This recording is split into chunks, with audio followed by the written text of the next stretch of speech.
Hey, what's up, everybody? Chris Trapasso here for Week 5's edition of All 32, the show in which I give you some insights, some advanced stats, just some general observations for all 32 teams in the NFL. I love staying super plugged in to the entire league with this show, All 32, and thank you for joining me.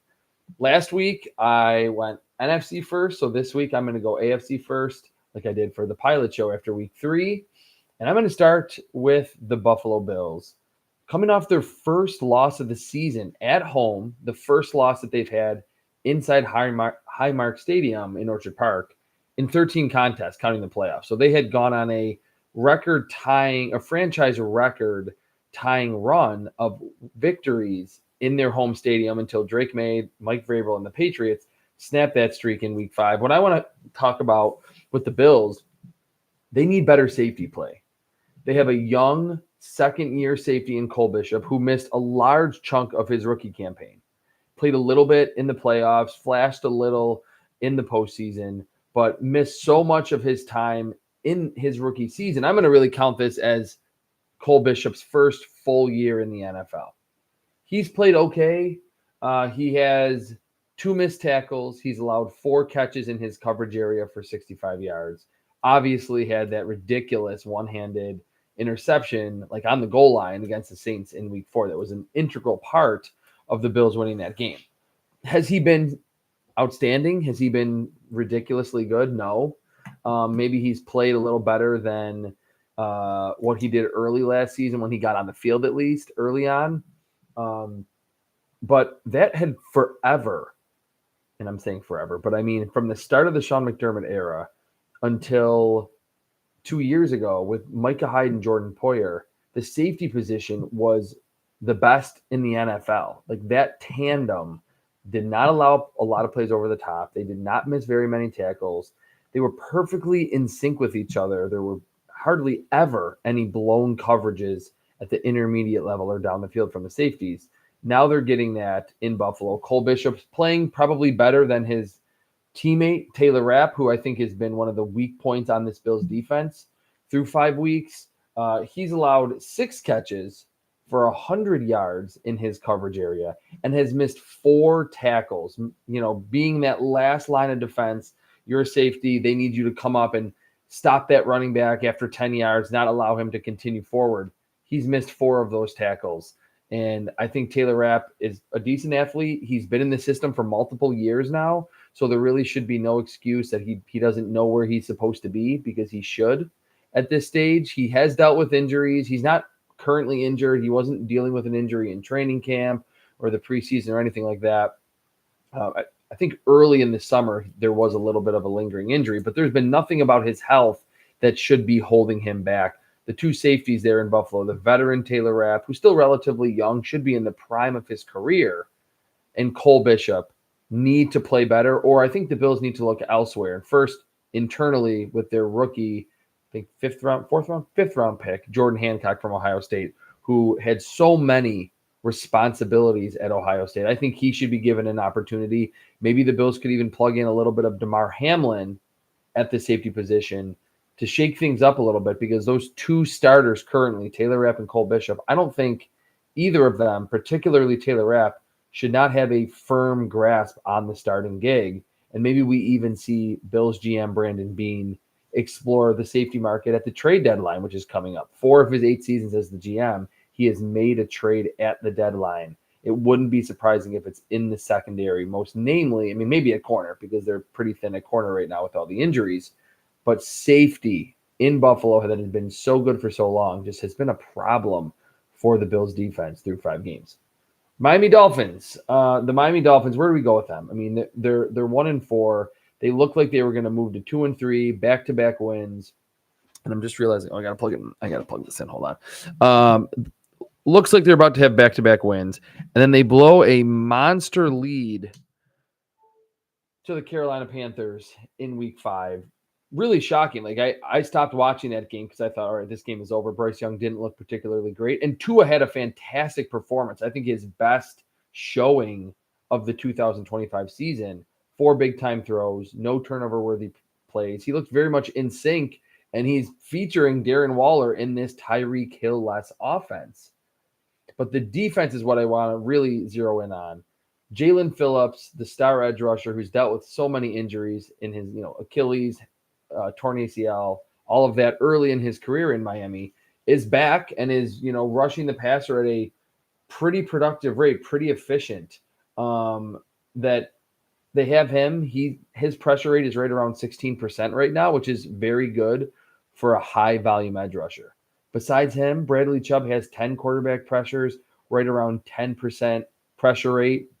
And Chop Robinson, who I was really excited about, my number one edge rusher in last year's draft class, has not really played well. He has not been that second-year player taking that step. So the Dolphins, and I said it a few weeks ago, that I thought they may have one of the worst defenses in football this season if you just look at the name recognition or lack thereof on that side of the ball in Miami.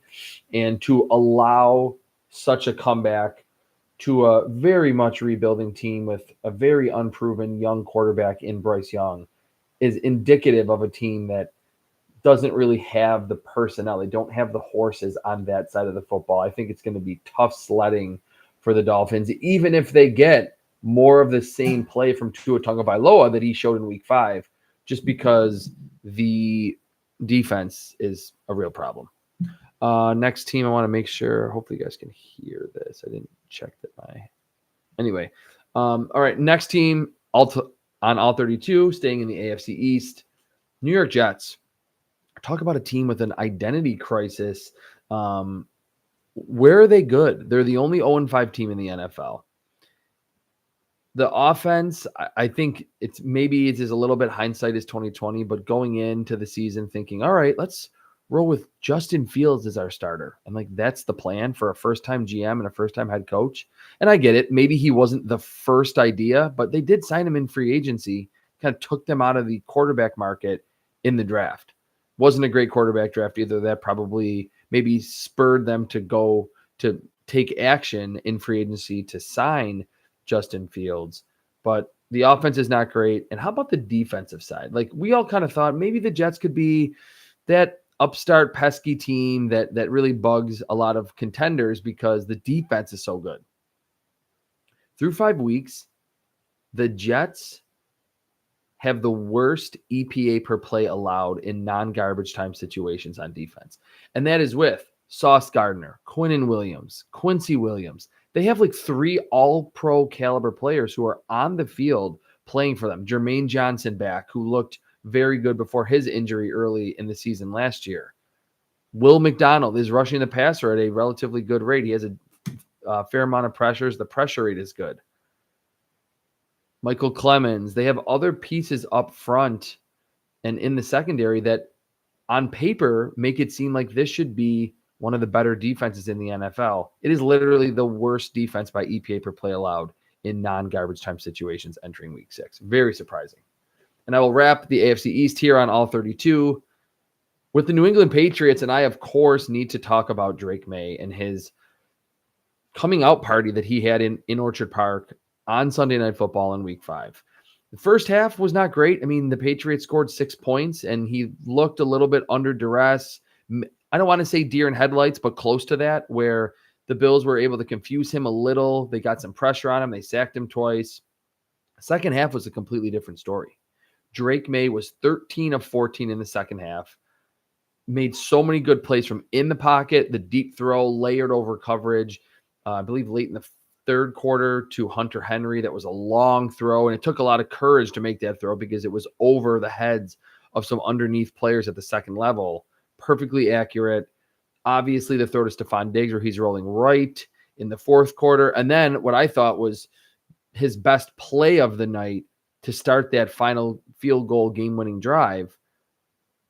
First down, looks like he's going to be sacked. Daquan Jones is in his lap at the start of that play. Somehow keeps his knees up as he's falling to the turf, taking a 300-pound defender on his back, gets the ball out to Stephon Diggs, who gets 15 yards, picks up the first down. That was a real backbreaker for the Bills and such a momentum builder on that final drive for the Patriots. So Drake May, we all thought he can do some Josh Allen things. We've seen little flashes of it, but it all kind of came together in that second half for the Patriots' big win over the Bills. And they're 3-2 right now. They're one of a few teams in the AFC that's 3-2 in a very cloudy, muddy AFC that we thought was going to be Bills, Chiefs, Ravens, Bengals. And really the Bills are the only team with a winning record of that group right now. So very impressive performance. Hats off to Drake May for that really spectacular effort, especially in the second half and that 23-20 win over the Bills. All right, moving on in all 32 to the AFC North. Cincinnati Bengals. I don't know what to do with the Bengals because we kind of went into the season thinking, okay, they re-signed Trey Hendrickson like late, right before the year, but we're like, the defense is probably not going to be great, but we know what Joe Burrow can do. We saw it last year with Jamar Chase. They re-signed him. They re-signed T. Higgins. They took care of their guys, their big three on offense. So maybe they can just win a few more games. They were close to the playoffs last year. They can get to 10 or 11 wins and be a really scary team in the wild card round. Obviously, or in the playoffs. Obviously, with Joe Burrow down, completely different story. And the offensive line is what I want to zero in on. 40% pressure rate for Jake Browning this season is just too high. I mean, for Jake Browning, someone who is, of course, he's a lesser quarterback than Joe Burrow, but very stylistically similar to him in that he wants to win from the pocket. He wants to understand where he's going to go with the football. And if his first read isn't there, he's going to stay in the pocket, get to the second read, occasionally can break contain a little bit. But in general, you do not want a 40% pressure rate for any quarterback, much less your backup, who is not very mobile. So the offensive line, the lack of easy button, quick answers from Zach Taylor's scheme, huge problems in Cincinnati. The defense is certainly not helping out, and I could have spoke on the defense because it's just a group that hasn't gotten much better and really feels like Trey Hendrickson and not much else.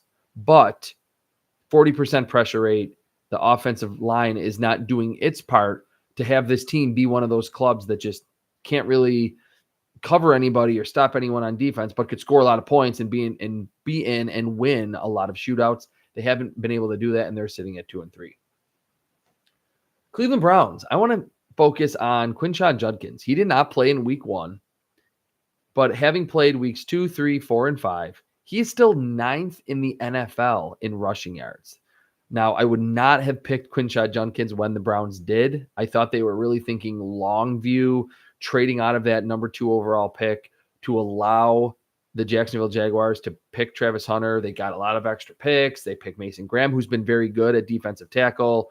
And if you get a good defensive tackle, he can be an anchor on your defensive line for 8 to 10 years and be a really quality player. But then in round 2, they pick Quinshon Judkins. They go double quarterbacks. Like the rest of the draft was bizarre to me. But that's for another video, another time.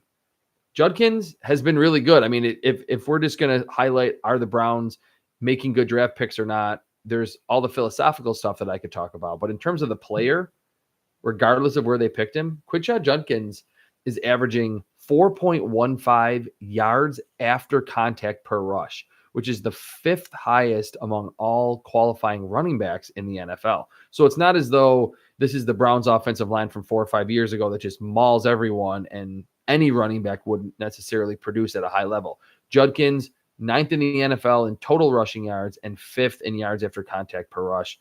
The cutting skill, the explosiveness through the second level, the capability to make multiple cuts on a run to make defenders miss has been there. We saw it at Ole Miss. We saw it at Ohio State. And Quinshon Judkins looks like a legitimate number 1 running back in this Browns offense. And then now to the Pittsburgh Steelers here on all 32. I'm on the AFC North, about to go to the AFC South. Thank you for watching, paying attention here. Pittsburgh Steelers. They're 3-1. They're off a really early bye week, part of that group that had the earliest bye weeks, the start of the bye weeks in week 5. They watched the Browns lose, the Ravens lose again, and the Bengals lose. So they're sitting pretty. I'm not going to say that the AFC North is locked up, of course. It's extremely early to say any division is locked up. But they have to be feeling really good about themselves to be 3-1, to see all the carnage around them in the AFC North, and they're getting Alex Highsmith back after the bye most likely. So then they can roll out TJ Watt, Nick Herbig, I should say, and Alex Highsmith along that defensive line. So the Pittsburgh Steelers, I think, are kind of a sneaky good team because we haven't seen, like, they're a team that right now it feels like, oh, they're 3-1, but the Baltimore Ravens are still the betting favorite, which I'll talk about the Ravens in a second. I almost inadvertently jumped over them. But I think with Aaron Rodgers, DK Metcalf, I thought that Calvin Austin was going to have a breakout season, and he has to a certain degree. And now they're getting a little healthier on the defensive side. They're kind of, I think they could be a scary team in the playoff race, or maybe once they even get into the playoffs in the AFC. And the last team in the AFC North, I will not forget the Baltimore Ravens, of course. They're 1-4, and they are in a monster hole. Like, you can say, okay, yeah, last week I was watching Red Zone and Scott Hansen brought up, hey, I don't want to make excuses, but there are so many players injured in Baltimore. And that is true.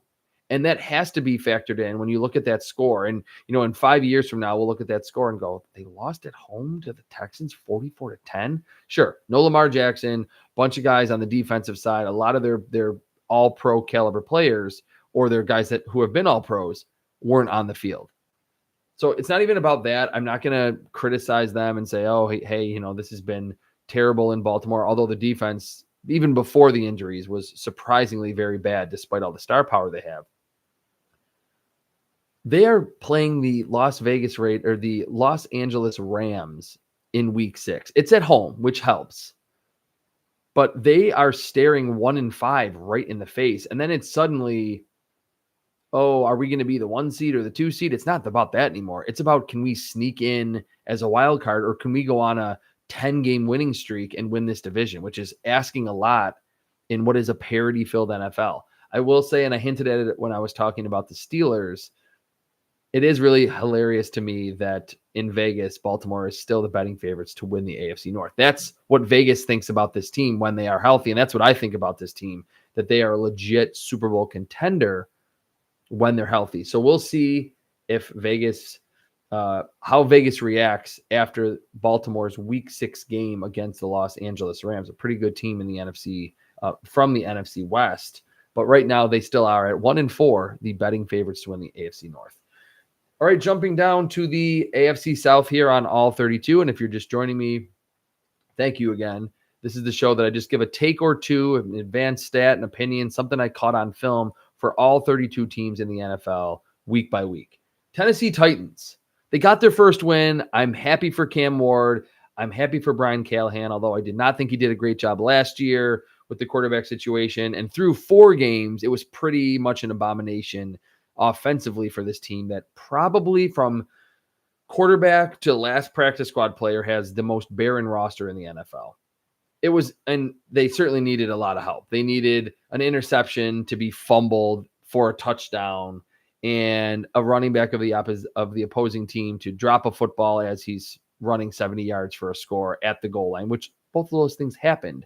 But I do want to highlight and factor in that Cam Ward was 16 of 23 with a 9 yards per attempt average in the second half. Like, it did not look pretty for most of this game, but there were some throws. There was a seam throw to Calvin Ridley that looked number 1 overall pick caliber from Cam Ward. It was right in the middle. It was from a clean pocket, I believe in the third quarter, maybe early fourth, like 45 yards on a rope to a perfectly outstretched arms of Calvin Ridley, perfectly in stride.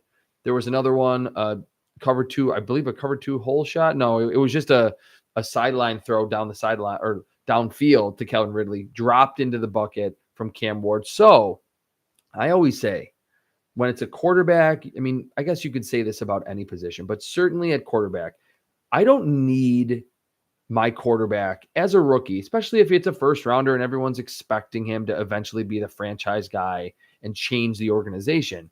I don't need him to win Offensive Rookie of the Year. I don't need him to set records. I don't need him to be even in the conversation as one of the best rookie quarterbacks in his first season.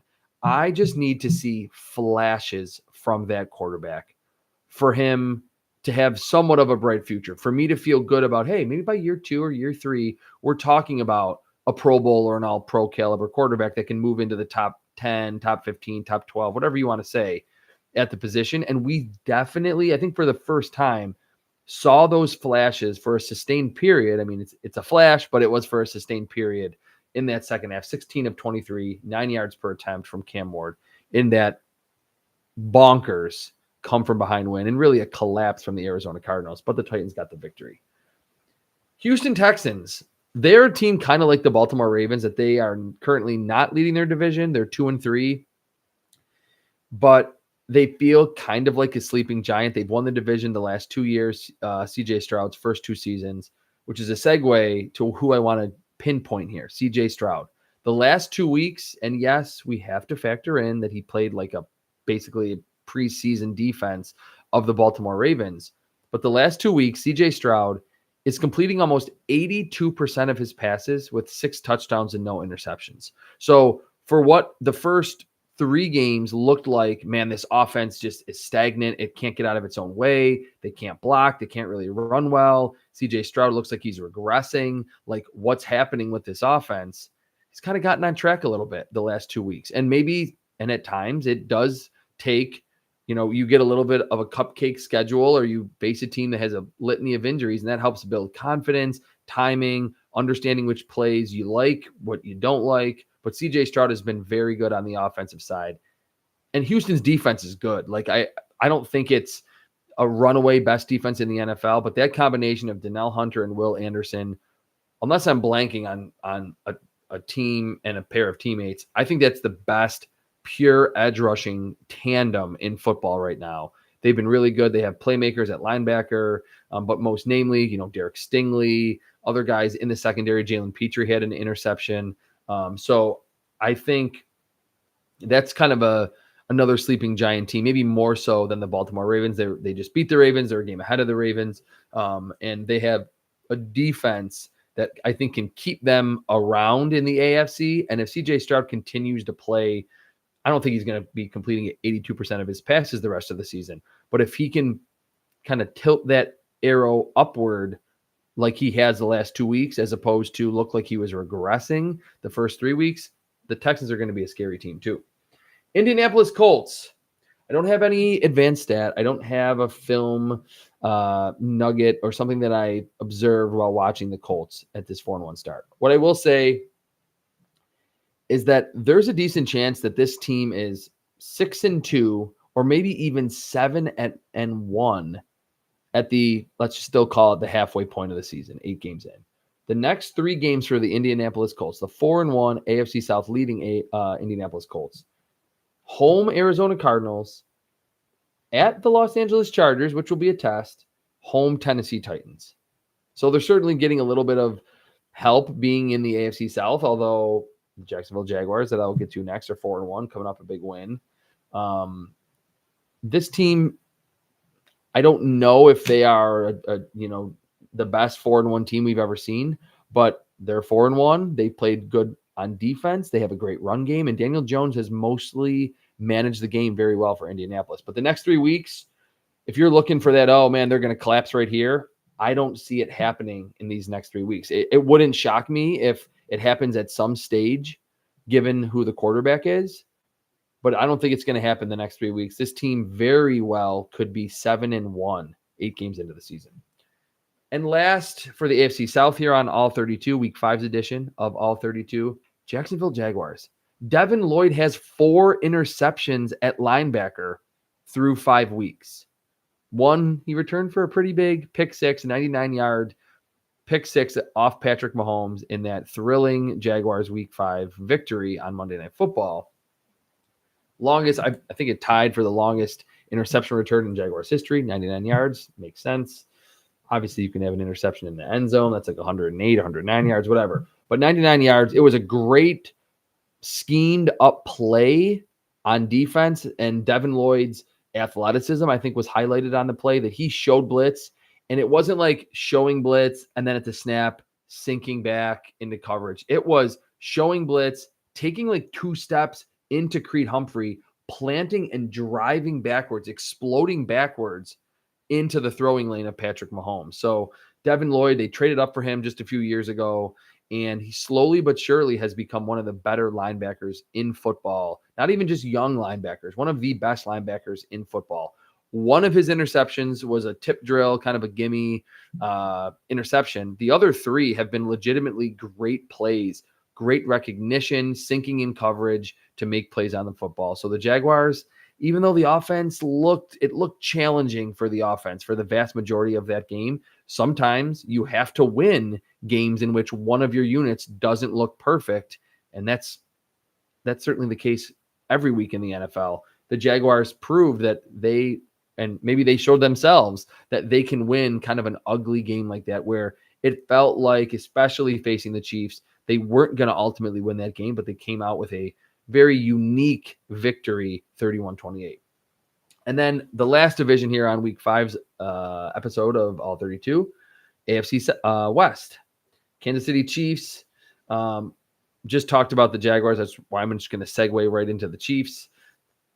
In that loss to the Jacksonville Jaguars, it was the second time in the regular season of the Patrick Mahomes era, now try to follow me here, in which the Kansas City Chiefs scored a go-ahead touchdown or a go-ahead field goal in the final 4 minutes of a game, but then the defense allowed the opposing team to score a go-ahead field goal or touchdown afterward on the ensuing drive. Only the second time in the Patrick Mahomes, I almost said Josh Allen, in the Patrick Mahomes, Steve Spagnuolo, Andy Reid era in which that's happened. The only other time was that epic 2018 51-54 loss in LA to the Rams. That was like the highest scoring regular season game in NFL history.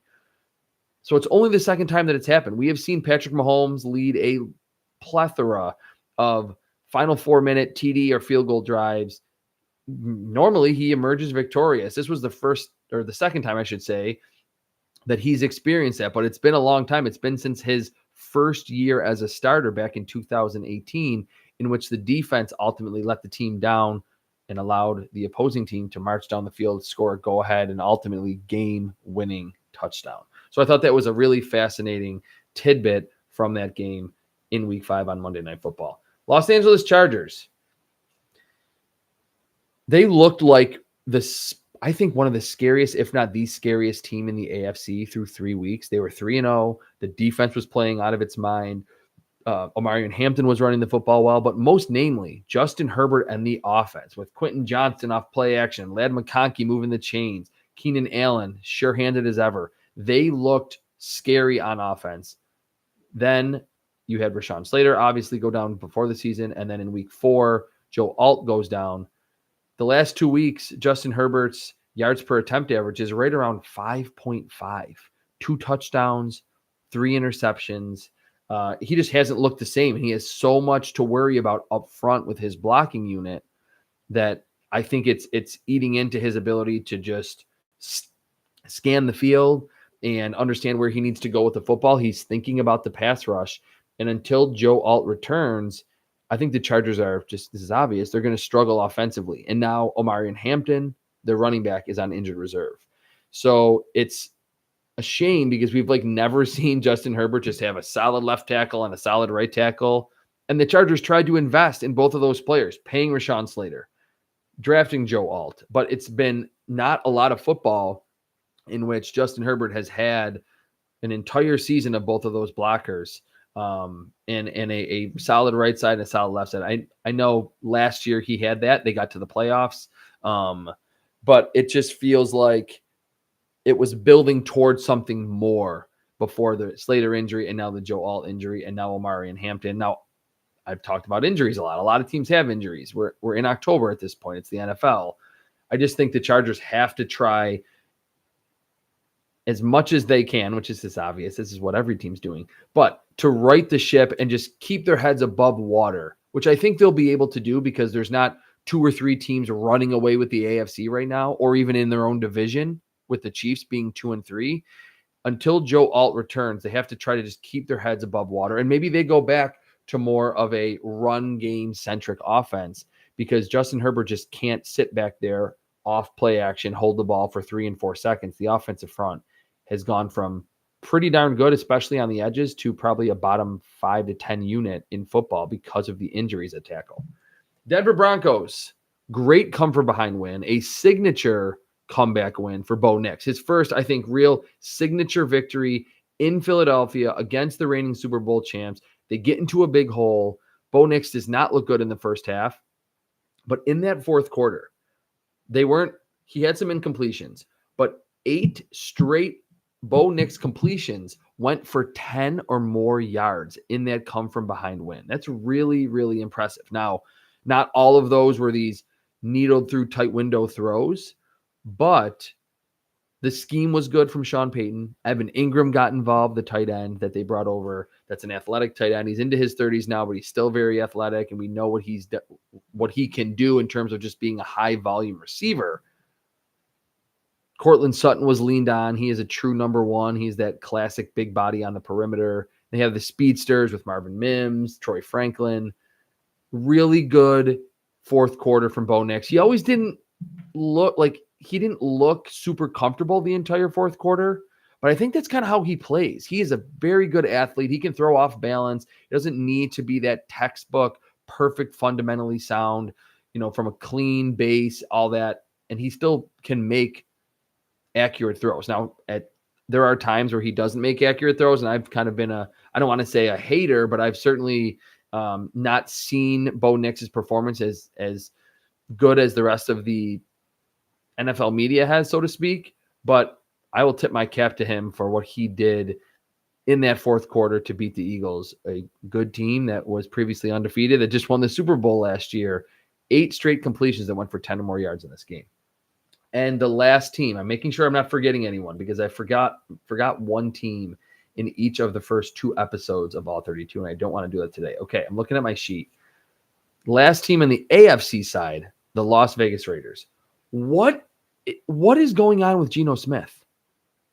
Like, if I'm Tom Brady right now, who I think was integral in signing Geno Smith, to push to sign him, because Geno Smith had proven the last 3 years in Seattle, he is a great pocket passer. He's got a pretty strong arm. He can really spin the football, great spiral, ultra accurate. I'm assuming Tom Brady likes that kind of quarterback play. That's the player that he was. The last 3 years, Geno Smith's adjusted completion rate ranked him in 2024, 8th, 2023, 7th, and 2022, 6th. So he has multiple years of showing that he is very accurate relative to the other quarterbacks in the NFL. Right now, he is 33rd in adjusted completion rate. And that is, when I say adjusted completion rate, that is a Pro Football Focus stat in which they take away drops, they discount times where a quarterback is hit as he's thrown or just throws the football away. It's better than completion percentage for that reason.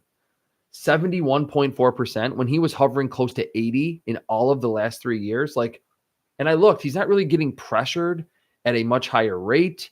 He has, I guess maybe no Brock Bowers, but it's not like he had a Brock Bowers type safety valve tight end in Seattle. He had Jackson Smith and Jigba. He had DK Metcalf. He had Tyler Lockett was still there. But it's shocking to me. And maybe he's just hit the wall at his mid-30s at this point. I'm not sure what it is, but watching Geno Smith, he looks hurried. He doesn't look comfortable. And I thought Chip Kelly, this spread connoisseur, and thinking of Geno Smith's foundation, his origin at West Virginia in a spread offense where just throwing the football all around the lot in a lot of verticals, a lot of different options, 4 or 5 receivers in a route. I thought it would be a perfect match, and it has not been through these first 5 games of the season. I thought the Raiders, they were my surprise team in the AFC, and they have not been that. I'm not going to solely put it on Geno Smith. The defense has not played very well at all either. Losing Christian Wilkins didn't help, but outside of Max Crosby, it hasn't been great on that side.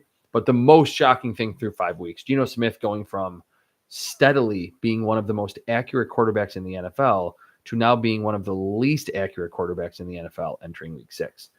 All right, I will transition now to the NFC side. This is All 32. I'm Chris Trapasso, the show in which I run through a take or two for a minute or two on all 32 teams on a weekly basis. This is obviously the week 5 edition of All 32.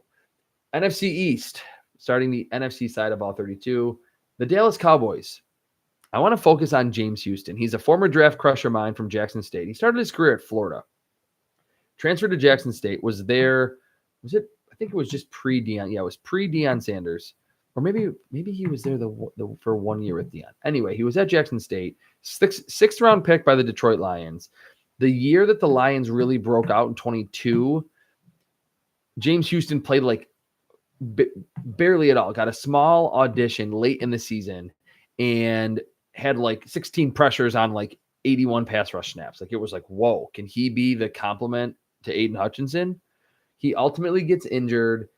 Things kind of go south from there. He doesn't really play a lot after that. When he returns, doesn't look the same. The Cowboys signed him to basically a nothing contract this offseason.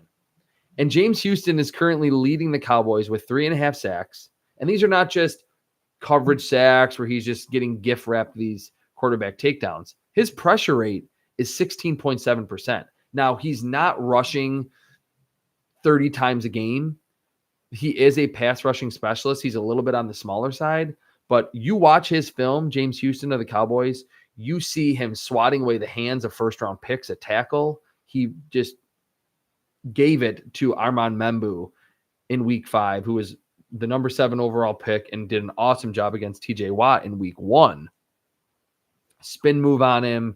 Speed to power conversion is there. He's got a low center of gravity. He's not going to bull rush like Khalil Mack or like Micah Parsons or Jared Verse, but he has quality power to his game, and he can dip and flatten around the corner. So hats off to James Houston.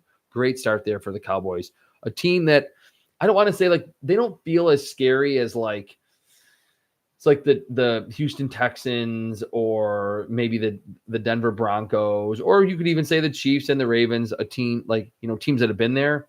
But with that offense, if they can just get average to like a little bit just below average defense, what they can do offensively, especially when CeeDee Lamb returns, the Cowboys are kind of sneaky, scary in the NFC side.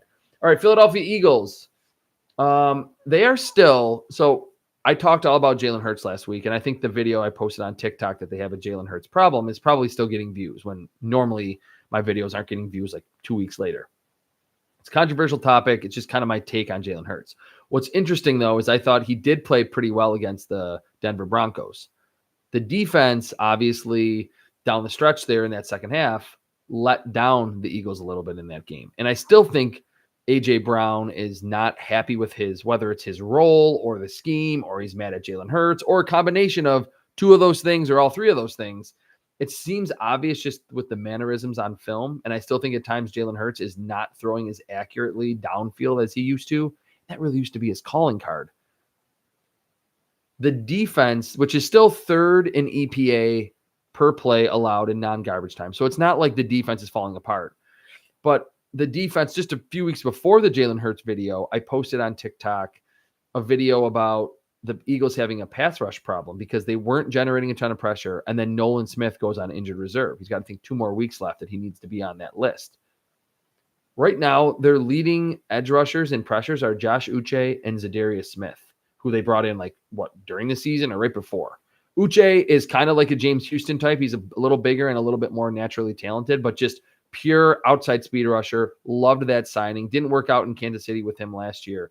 But early in his career in New England, he looked like, whoa, this could be just that scary, edge-bending pass rushing specialist for a team. Ultimately kind of fizzled out with New England, had an injury. The Chiefs tried him out last year, didn't really work out on the field. But in Philly, he's been good. Zadarius Smith is well into his 30s. We know he's just a big, powerful rusher. They have to lean on those 2 players. When you watch the Eagles now, after seeing Josh Sweat and Milton Williams for all those years, so many of those players that were homegrown talents not on this roster, you're seeing Azeez Ojulari, who was a 2nd rounder by the Giants just a few years ago. They had Obo Okoronkwo out there. He's injured. So I just want to highlight that they're still very good on defense. They still have Jalen Carter. Jordan Davis is probably playing a little bit better football than he ever has. I still think he's not to the level that you want to see for how high he was picked. Still have Quinyon Mitchell. They still have Cooper DeJean. They're still okay on defense, and I still think they're one of the better defenses in football. But it'll be interesting to keep tracking. Can Josh Uche and Zadarius Smith anchor this edge rushing group that for the last 3 or 4 years was like the deepest and best in the NFL? Washington Commanders, Bill Krosky-Merritt, Ja'Cory Krosky-Merritt. I mean, what more can I say? I don't know how he was a 7th rounder, besides the fact that he only played one game in 2024 at Arizona, in which he averaged over 8 yards a carry. And the season before that at New Mexico, he was ridiculously explosive, efficient, productive, missed tackles force, yards after contact, big plays galore. And then he tested well. Like, I just don't see how he was a 7th round pick. And he is proving to not just be like, oh, he's made Brian Robinson expendable. Wow, they traded Brian Robinson. No, he's the number 1 back on one of the better, more explosive offenses in the league when Jaden Daniels is on the field. So another huge performance from Bill Krosky-Merritt. He's hit a ton of 10-plus yard runs. He's good out of the backfield. He can run between the tackles, too. He looks a little bit shorter, but he's over 200 pounds and has great cutting ability. He's powerful. He's a NFL starting back who can be one of the better backs in the league, despite being a 7th round rookie. Very shades of Alfred Morris in that 2012 rookie season there with RG3.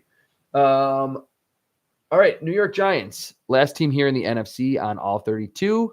Thank you for watching. I warned you guys about Jackson Dart. Not that I thought he was going to be terrible, and he did not play particularly well in the Superdome against the Saints. But last week I said, he's saying, oh, this is the start. It's just the beginning of the journey. And I was happy for him. And I get, I'm never going to like overanalyze post-game comments, whether it's on the field or in the locker room. Emotions are running high, whatever. But from that, it was, oh man, he wins his first start. They beat the Chargers, who were 3-0. Dart was not great in that game, and he had against the Chargers, he was like over or under 130 yards through the air. And against the Saints, it was on the road, first road game. 2 big-time throws, that's good. 4 turnover-worthy plays. He's scrambling left in a play in the second half, just drops the football. Like, these are rookie quarterback things that will happen, and they have happened to every quarterback in his first season, where you're like, oh, yep, that was a rookie play there. Like, even the Jaden Daniels and the Justin Herberts, it's happened, and it will continue to happen. When I'm saying that I warned you about Jackson Dart, I was just saying last week, and I'm kind of reiterating it. Give him time. Like, it's going to take him time, especially now without Malik Neighbors. And it's a bummer that he doesn't have Neighbors to throw the football to. And I'm a little concerned about the next couple of games, not only for him, but for the Giants, for if you're Brian Daboll, if you're the GM, Joe Shane. We normally don't see GMs fired in the middle of the season, but it's happened. The next 3 games, Philly, Denver, Philly. Yikes. And I mean, I'm sure it's probably being framed in that Giants locker room right now as this is a monstrous opportunity for us to get a win or 2, potentially to get close to 500, to get in the wild card race as it starts to materialize in the end of October and into November. But those are 3 games against 2 ferocious defenses for a young quarterback in Jackson Dart. All right, moving to NFC North, because I went AFC North. I like to go East, North, South, West. I don't know why I picked that order originally, but that's just what I went with, so I'm going to stick with that. NFC North, Minnesota Vikings. They go 1-1 in their international series back-to-back. Very close against the Steelers. Carson Wentz did not look great in that game, took 6 sacks, and didn't really look particularly excellent against the Cleveland Browns. But he did just enough. He made a few throws when he needed to. He leaned smartly on Justin Jefferson and then throws a touchdown to win that game over the Browns to Jordan Addison. I just want to talk about not only him and just not highlighting what Carson Wentz did. Kevin O'Connell, like, what an awesome head coach he is to have in the modern day NFL. Former quarterback, was with Tom Brady in New England as like the 3rd string quarterback. Never really made it as a quarterback in the NFL, but knows the position. Spent time, obviously, Sean McVay, Kyle Shanahan. He's on that famous Kyle Shanahan tree. Sam Bradford has a career resurgence with Kevin O'Connell. Nick Mullins had to start a few years ago when Kirk Cousins got hurt. Nick Mullins had like a 400-yard game. Ultimately, didn't prove to be this tremendous bridge quarterback. But Kevin O'Connell and Justin Jefferson, Jordan Addison, TJ Hawkinson, Christian Darrisaw, and I love Jordan Mason, so I'll throw him in the mix too. The combination of Kevin O'Connell and the skill position talent and the blocking and running back talent that they have in Minnesota, hats off to that trio. Like, the blend that they have there, that their GM, Kwesi Adolfo-Mensah, has put together is one of the best, if not the best in the league, the most quarterback-friendly situations in all of football. Next, let's go Chicago Bears. The next team here on all 32 for the AFC or NFC North. I think so. We have. I was looking. I was like, they didn't play last week. Litmus test for the Chicago Bears that they play at Washington against the Commanders. We know what happened last year in the Tyreek Stevenson Hail Mary game. I forgot what people ultimately called that. But anyway, I think it's a good litmus test because earlier in the season, the Washington Commanders secondary looked really bad. It was like, man, where outside of Mike Sainristil, where are they getting plays from at corner or at safety or even at the linebacker position outside of Bobby Wagner? But this past week, they get down to a 10-0 hole against Justin Herbert, Ladd McConkey, Quentin Johnston, Keenan Allen, and the Chargers. And then they completely shut the door and the Chargers don't score again. Now, the offense scored 27 unanswered points, but I think the Commanders and Dan Quinn are feeling pretty good about themselves right now after kind of a shaky start to begin the year on defense. They are going to be fresh off their best performance of the season against an elite, talented quarterback. I don't want to necessarily call Justin Herbert an elite quarterback, but I think he's like right there. I've thought he's been right there for the last 3 or 4 years, basically his entire NFL career. But they should be feeling pretty good about themselves. How do Ben Johnson and Caleb Williams come off the bye week against a defense that I think is still exposable, but has a lot of momentum coming into this game? We will ultimately see he played a lot better in that win over the Raiders. And I just want to see how Ben Johnson comes out of the bye week with his quarterback, Caleb Williams. Green Bay Packers. I want to highlight Romeo Doubs. I have been all about this the last 3 or 4 years. I think Romeo Doubs is the most, I don't want to say he's the most talented receiver in Green Bay, but because Dontavian Wicks, I think, had, a higher vertical, like, I don't mean talented in terms of like looking at the combine numbers, which I certainly pay attention to a lot. I mean, when it comes to the intricacies of running routes at receiver, making difficult grabs, creating after the catch, winning at all 3 levels, I think Romeo Doubs is the most talented receiver on this Green Bay Packers team. And he only has 13 targets through these first 4 games for the Packers. Like, I want to see him get the football more. I don't necessarily think that this will ever be a team, at least this current iteration, the Jordan Love, LaFleur team, that will just be like, hey, we are going to funnel the offense through Romeo Doubs. And it seems like the smarter-ish teams, or it's been a trend in the league now for a few years, that you maybe don't want to go that route. I mean, if you have a Justin Jefferson, great, but you don't need to go that route, and you can still be a very efficient offense. The Bills scored over 30 points last season. They were second in the league in points. Everybody eats mentality. We know what the Chiefs did after Tyreek Hill. But I want to see Romeo Doubs as like kind of, sort of the wide receiver one. He has a contested catch rate of over 60% for the second straight season. Contested catch win rate at like 54%, which I know you're thinking 50-50 ball. That's not that great. They're not 50-50 balls. For most receivers, they're like 25-75 for the defense. If you're around 30-40% in the NFL in contested catch situations, you're pretty good. If you're at 50 or 60%, you're near the top of the league. You're in the Mike Evans category, and he's normally between 50 and 70%. So Romeo Doubs, he has a couple touchdowns. I just think he runs great routes, underneath, intermediate, downfield. He tracks the football well. You can always find him on the field. He's wearing one of those big concussion protecting helmets. So I want to see Romeo Doubs involved more for the Packers coming out of the bye week. Detroit Lions. After week 1, just talking about the Packers just dominate them in Lambeau. Micah Parsons looks amazing. The Lions, the narrative is, man, they are really missing Ben Johnson. They're missing their coordinator, their defensive coordinator, Aaron Glenn. Man, is this going to be like Jared Goff's regression? He's into his 30s. Since then, they have scored 4 straight games in which they've scored 34 or more points. They look as efficient offensively as they ever did during the Ben Johnson era. Maybe not more efficient, but right to that standard of the Ben Johnson, uber efficient, run the football between the tackles, outside the tackles, on pitch plays, get creative offensively, utilize a ton of play action. Jared Goff's like in the top 5 to 7 in play action rate, as he was during the Ben Johnson era. They can just really score a lot of points, and it's in kind of a methodical way, but then they can hit you over the top with Jameson Williams. So hats off to the Lions for bouncing back from what was a bad week one, and their offensive coordinator, and his name is escaping me right now, but their new offensive coordinator, I remember seeing the tweet where he's like, it's easily fixable. We'll get it right. And it kind of felt like, are you sure about that? Well, they've averaged like close to 40 points a game the last 4 contests, all victories for the Lions. Now to the NFC South here on All 32, the show in which I give you a tidbit or two, a thought, a film observation for all 32 teams in the NFL on a weekly basis. Tampa Bay Buccaneers.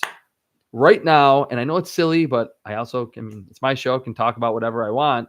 Right now, Baker Mayfield is my pick for NFL MVP. That does not mean I think he is going to win it necessarily, but if the league made us vote, and I don't have a vote, obviously, but if I had a vote and the league said, we're voting on MVP after 5 weeks, who is it? It's Baker Mayfield. He leads the NFL in big-time throw rate, 7.4%, which is a pretty hefty number.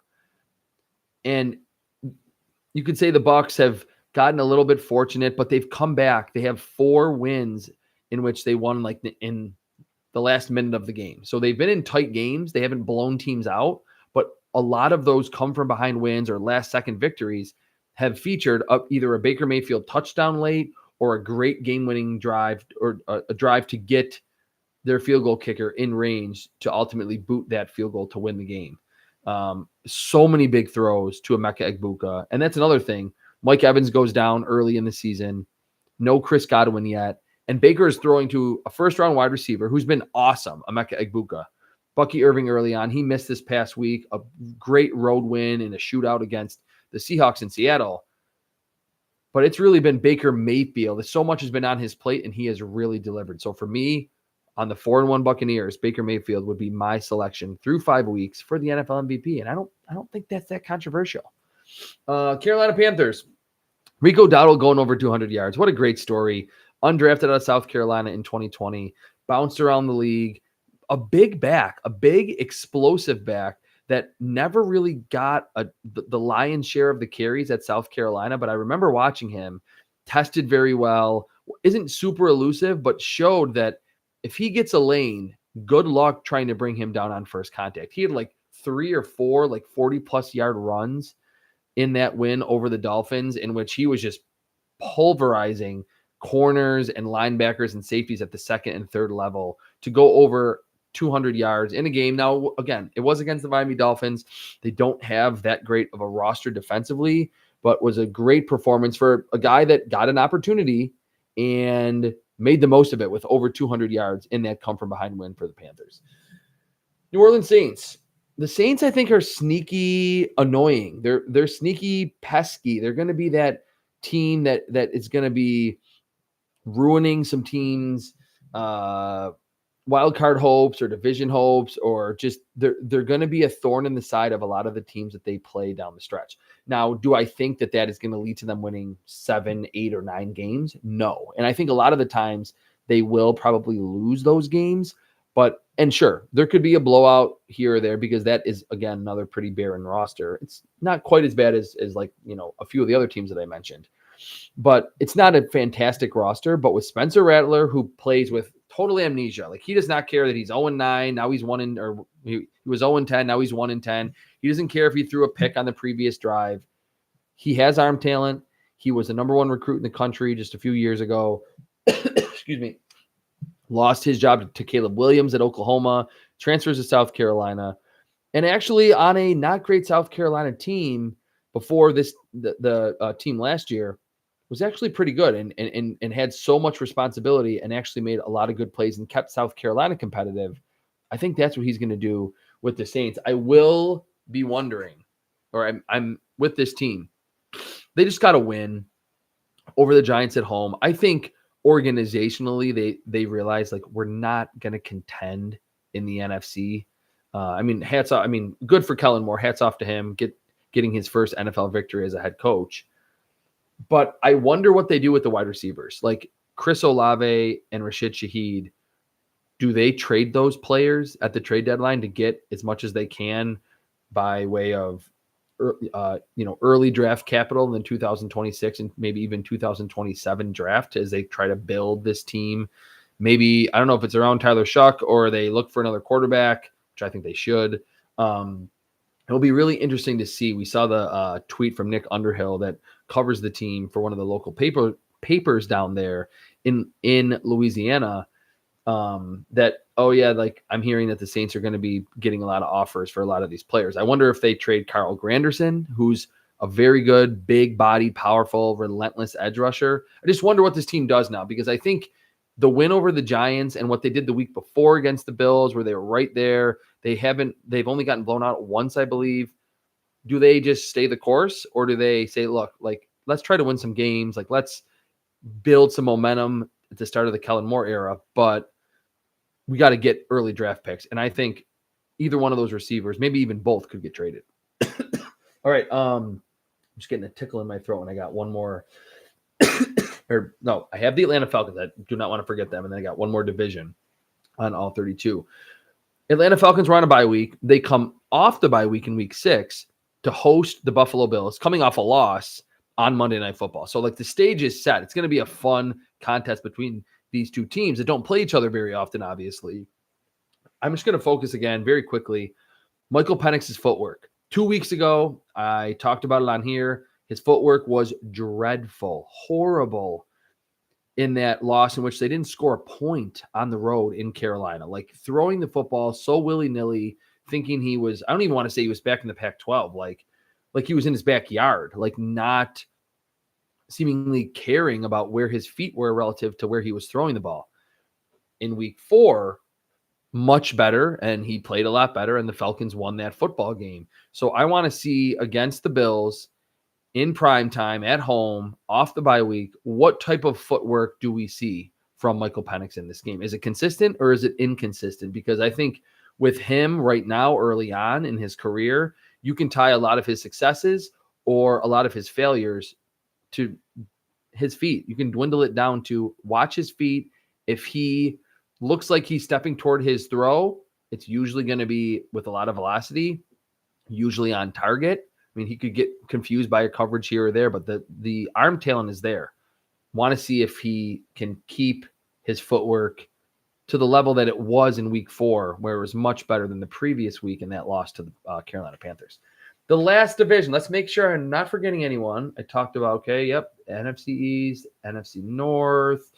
That was just the NFC South. Now the NFC West, the last division here on week 5's edition of All 32, the show in which I go across the entire league, give you an advanced stat nugget, a film observation, just a take that I have on all 32 teams.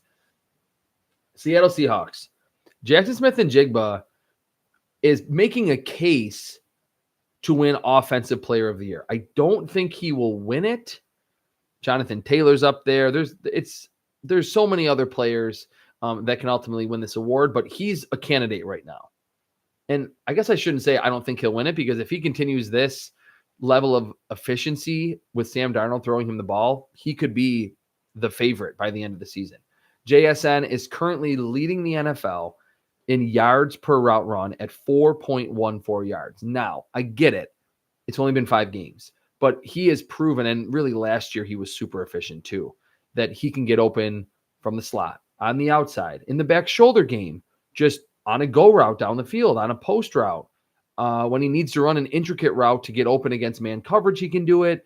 The ball skills are there. We've seen the whole gamut of what you want skill position-wise, or skill, talent, and skill set at the wide receiver position from Jackson Smith-Njigba through these first 5 games. 4.14 yards per route run.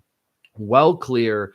The only guy that's over 4 and well clear of the number 2 wide receiver. I believe it's either Puka Nacua or Amon-Ra St. Brown. But JSN, awesome start to his season. And I think he's been a big part of why Sam Darnold has actually played pretty good football for the Seahawks entering week 6. San Francisco 49ers, this is something I never thought I would say. The 49ers do not have a rushing touchdown entering week 6, and they lead the NFL in passing yards with Brock Purdy, then an injured Brock Purdy, then Mac Jones, then Brock Purdy, then back to Mac Jones. It's just like not in Kyle Shanahan's DNA. I mean, he is the son of Mike Shanahan that wanted to run the football 40 times a contest and was super successful doing that, especially in the end of his coaching career with John Elway and Terrell Davis in Denver to win those 2 Super Bowls. So that is something I mean, 2 things I never thought that I would see, that the 49ers do not have a rushing touchdown. They can't really run the ball very well. And they lead the NFL in passing yards entering week 6. Los Angeles Rams. Matthew Stafford's playing awesome football. Puka, I posted a video that Puka was my pick for best wide receiver in football right now. And someone's like, how could you say that? I mean, really, overall, like the last, if we're looking at career, like, and it's not just the first 5 weeks of the season, I would say Justin Jefferson is the best receiver in football. But if someone says, I think it's Puka, I'm not going to give him much pushback because Puka can do it all, just like Justin Jefferson can do it all. But anyway, talking about the LA Rams here. Stafford's playing great football. Puka's great. Tutu Atwell's hitting those big plays for them. The defense, especially up front, is really, really good. Jared Verse, Braden Fisk, Kobe Turner, the runner-up to the Defensive Rookie of the Year just a few years ago to Will Anderson, a really, really good player on at defensive tackle. The next couple weeks, and which is weird to say this when we're thinking about the records, but the next couple weeks, I don't want to say litmus test, but I'll circle back to how good I think this Rams team is in 3 weeks. So after the next 2 games at Baltimore, and it's probably not going to be Lamar Jackson, but they probably should get some players back.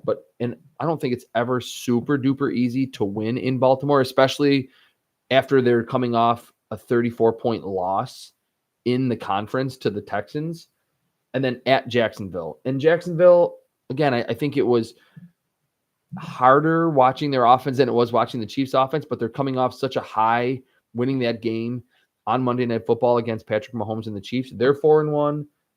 The Ravens are 1-4, which is shocking, but it's still the Baltimore Ravens on the road.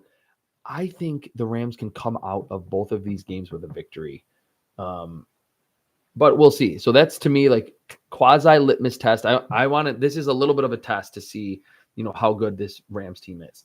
And last but not least, again, I'm going to check, make sure I did not forget any team. I talked about Justin Herbert and Cam Ward. All right. The last team on week 5's edition of All 32, the Arizona Cardinals. I'll be quick with them. I need more from Kyler Murray. I need more from the wide receiver group. Trey McBride leads this team with 29 catches. Marvin Harrison Jr. leads the receivers in Arizona with 20 catches. The next highest reception total at wide receiver in Arizona, Greg Dortch with 10. Where's Michael Wilson? I mean, again, this is not a team that I thought, especially just looking at the roster, like was going to just erupt offensively. You lose James Conner, you lose Trey Benson, your top 2 backs. Should have been such a tremendous tandem for them. That hurts, but I need to see more from the receivers. And like I said at the outset of this little mini segment for the Cardinals, Kyler Murray's averaging 6 yards per attempt. I need to see more from him. Whether he needs to run more, whether he needs to just the offense needs to be funneled through Trey McBride and Marvin Harrison Jr. I need Kyler Murray, who's making a fair amount of money, who's been the franchise quarterback since his rookie season in 2019. I need him to be better. I need him to see the football field better, to not have a ball hit him in the helmet and fumble and then kind of go stagnant as the Titans of all teams come back and beat you in your own house when you had a big lead in that game. Now, I will say a lot of crazy things happened. 999 times out of 1,000, Arizona wins that game. But regardless of that, even if they had won that game over the Titans in a variety of ways, which they could have, I still would have been saying I need to see more from Kyler Murray, especially with James Conner on, done for the year, and Trey Benson on injured reserve. All right, that'll do it for me and week 5's edition of All 32. I appreciate you for watching. Click the like and subscribe buttons, would be very appreciated. And until next week, peace.